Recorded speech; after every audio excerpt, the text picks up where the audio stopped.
जय श्री कृष्णा। कैसे हैं आप लोग फ्रेंड्स? आज की चर्चा काफ़ी महत्वपूर्ण होने वाली है। जैसे कि हम सभी लोग जानते हैं कि हमारे जीवन में प्रत्येक ग्रह का प्रभाव प्रसारित होता रहता है। ऐसे में शनिदेव महाराज जो कि इस समय लौह पाए में गोचर कर रहे हैं। हालांकि लौह पाए की हम चर्चा पहले कर चुके हैं, लेकिन लौह पाए की कला जो होती हैं शीशे शनि की कला के नाम से भी जाना जाता है, क्योंकि यह कला के आधार पर ही हमें प्रभाव देने का कार्य करते हैं और यह सब चंद्रमा के आधार पर कलाएं बदलती रहती हैं। तो देखिए, आज की जो चर्चा होने जा रही है काफ़ी महत्वपूर्ण होगी कि सबसे पहले हम शनि की कलाओं के बारे में जानेंगे, फिर उनके प्रभावों के बारे में जानेंगे और कला किस तरीके से प्रभाव देती हैं और व्यक्ति के संघर्षों में इनका क्या योगदान होता है। इसी के आधार पर शनि की वर्तमान स्थिति के बारे में हम चर्चा करने जा रहे हैं। बहुत महत्वपूर्ण हैं शनिदेव महाराज, क्योंकि इनको कर्माधिकारी दंडाधिकारी नाम से जाना जाता है। अब यह शनिदेव महाराज जब गोचर करते हैं तो 9 कलाएं भोगते हैं। और 9 कलाएं किस तरीके की होती हैं, उनके प्रभाव क्या होते हैं। सर्वप्रथम कला जो आती है वो होती है काल। यह समय और मृत्यु का सूचक, सभी को अनुशासन में रखती है और सभी को अनुशासन में, यदि कोई भी एक भी व्यक्ति अनुशासन से अलग हट जाए ना, तो ये मतलब इनका क्रोध जो होता है या इनके जो प्रभाव होते हैं, या अगर किसी पद पर आसीन होते हैं तो उसको दंड देने के लिए किसी भी हद तक जाने का कार्य करती है। दूसरी कला जो होती है वो उत्कल होती है। यह ज्ञान और उत्कृष्टता की चरम कोटि को कहा जा सकता है। ये तीसरी कला जो होती है भ्रामक होती है।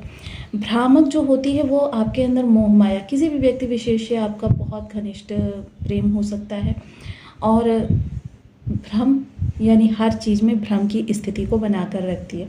कभी कभी शनि जब निगेटिव हो तो ये भ्रम इतना ज़्यादा बढ़ जाता है कि जिसको हम शंका मानते हैं, कि मतलब वो किसी पर भी शंका करने लगता है, शक करने लगता है जिसे बोलते हैं, और रिश्तों को डिस्ट्रॉय की स्थिति में भी लेकर जा सकता है। रिश्ते भी डिस्ट्रॉय हो सकते हैं, कर्म भी डिस्ट्रॉय हो सकता है।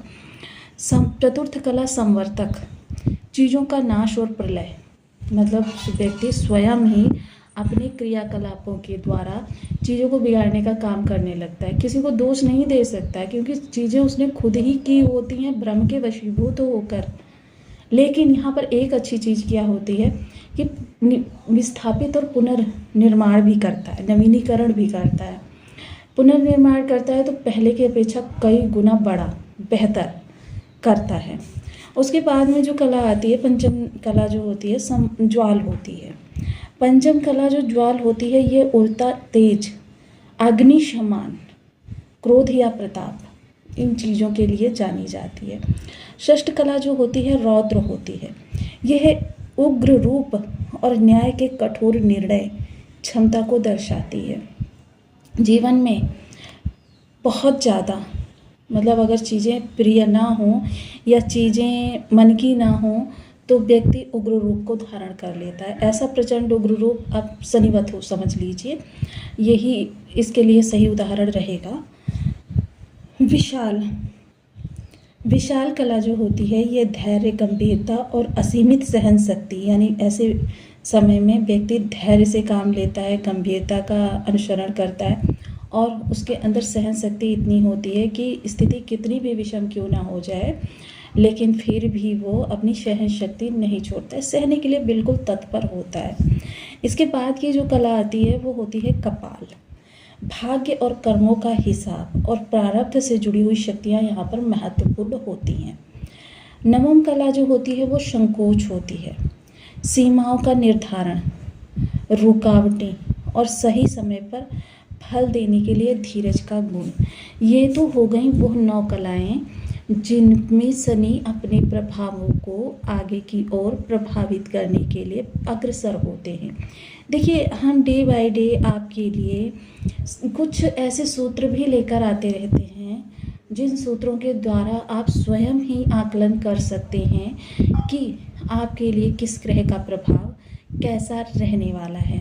तो जाहिर सी बात है कि आप समझ गए होंगे अब तक कि हमारा चैनल जो है सिर्फ आपके लिए ग्रहों के प्रभावों को ही प्रसारित नहीं करना, बल्कि ज्योतिषीय सिद्धांत भी काफ़ी सारे आपके सामने प्रस्तुत करते हैं। तो बनी रहें हमारे साथ इस वीडियो में, एंड तक आपको बहुत कुछ जानने के लिए मिलेगा। वीडियो बहुत ज्ञानवर्धक होने वाला है। यदि आपकी लग्न में कुंडली के प्रथम भाव में 2 नंबर बना हुआ है तो ये राशिफल आपके लिए है। यदि कुंडली में कहीं भी चंद्रमा के साथ 2 नंबर बना हुआ है तो ये राशिफल आपके लिए है। कुंडली ना होने की स्थिति में आप इसे नाम राशि से भी देख सकते हैं। यदि अभी तक आपने अपने इस चैनल को सब्सक्राइब नहीं किया है तो प्लीज़ सब्सक्राइब कर लीजिए, वीडियो को लाइक कर दीजिए, चैनल को शेयर कर दीजिए। इससे होगा क्या कि हमारे आने वाले हर वीडियो की नोटिफिकेशन मिल सकेगी आपको सबसे पहले। एक प्यारा सा कमेंट करना बिल्कुल ना भूलें। कमेंट से हमें बहुत मोटिवेशन मिलता है, हौसला मिलता है और ये पता चलता है कि आप और क्या जानना चाहते हैं।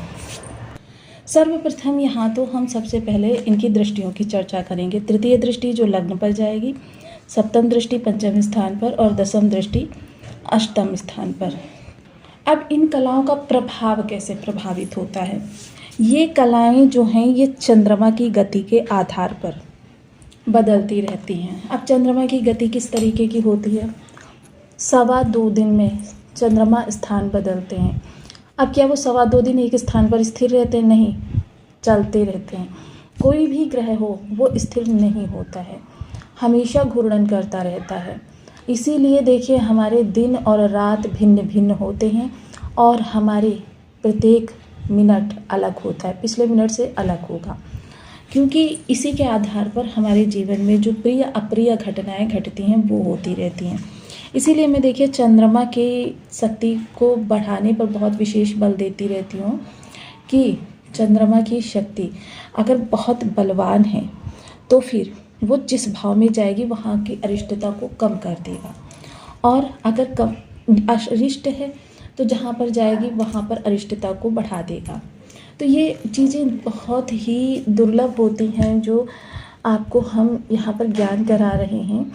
तो इसके लिए देखिए आपको सर्वप्रथम ये जो कलाएं हैं, क्योंकि ये चंद्रमा के आधार पर आपके लिए भोग कराने वाली होती हैं। जहाँ शनि को हम दंडाधिकारी, न्यायकारी और कर्मों के अनुसार फल देने वाले ग्रह के रूप में जानते हैं, वहीं यह चंद्रमा की स्थिति के आधार पर अपनी कलाओं का प्रभाव प्रसारित करके दंड देने का या हमारे जीवन को राहत देने का कार्य करते हैं। जैसा कि हम सभी लोग जानते हैं शनि लौह पाए से गोचर कर रहे हैं। देखिए ये भी चंद्रमा की स्थिति के आधार पर जिस समय ग्रह राशि परिवर्तन कर रहा होता है उस समय पर चंद्रमा की स्थिति क्या होती है, उसी के आधार पर ये निर्धारण किया जाता है कि शनि किस पाए में गोचर कर रहे हैं। किसी भी भाव में हो वहाँ पर कोई ना कोई पाया प्रभावी हो जाता है, और यह सब चंद्रमा की स्थिति के आधार पर ही होता है जब ग्रह राशि परिवर्तन कर रहा होता है। अब जब ग्रह राशि परिवर्तन कर रहा था उस समय पर शनि को लौह पाए में निर्धारित किया गया। अब लौह पाए में होने से मतलब, क्योंकि शनि किस चीज़ के ग्रह हैं? कर्म के ग्रह हैं।